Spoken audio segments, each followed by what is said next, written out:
different type of insurance. We can't prevent the unexpected from happening, but sometimes we can protect ourselves and our families from the worst of the financial fallout. Many types of insurance are available, but nobody wants to spend more than they really need to.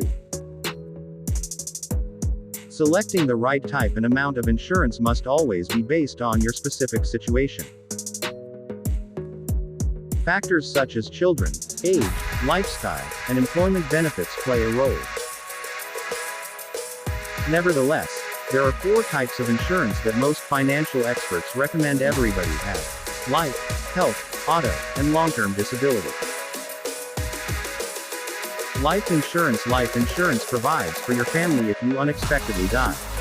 This is especially important if your family is dependent on your salary. Industry experts suggest a policy that pays out 10 times your yearly income. But not everyone can afford the cost. When estimating the amount of life insurance you need, factor in funeral expenses. Then calculate your family's daily living expenses.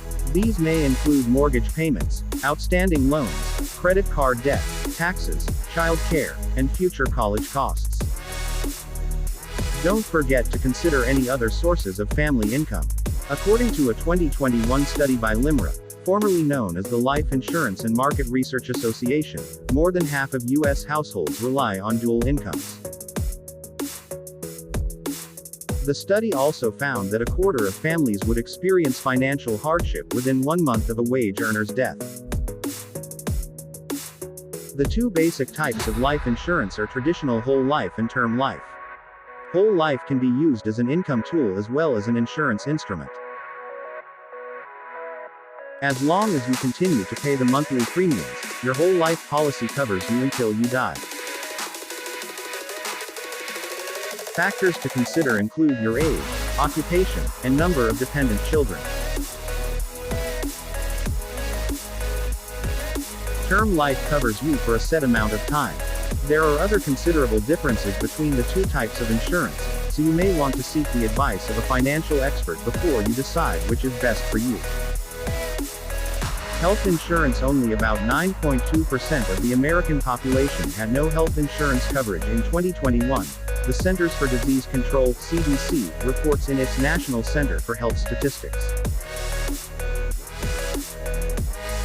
More than 60% got their coverage through an employer or in the private insurance marketplace, while the rest were covered by government-subsidized programs including Medicare and Medicaid, Veterans Benefits Programs, and the federal marketplace commonly known as Obamacare. Having medical insurance means that you have no reason to avoid an annual wellness visit or a doctor's visit for an occasional ailment. And you won't get stuck with a massive bill if you or a member of your family have an accident or develop a chronic disease. If you're on a very tight budget, even a minimal policy is better than none. If your income is low, you may be one of the 80 million Americans who are eligible for Medicaid.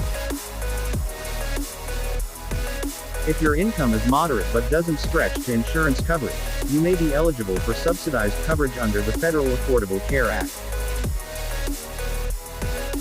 The best and least expensive option for salaried employees is usually participating in your employer's insurance program, if your employer has one.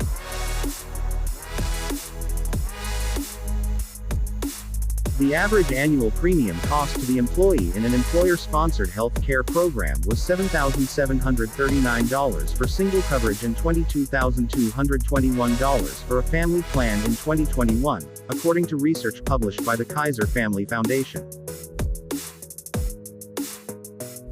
Long-term disability coverage. Long-term disability insurance is the one type of insurance most of us think we will never need.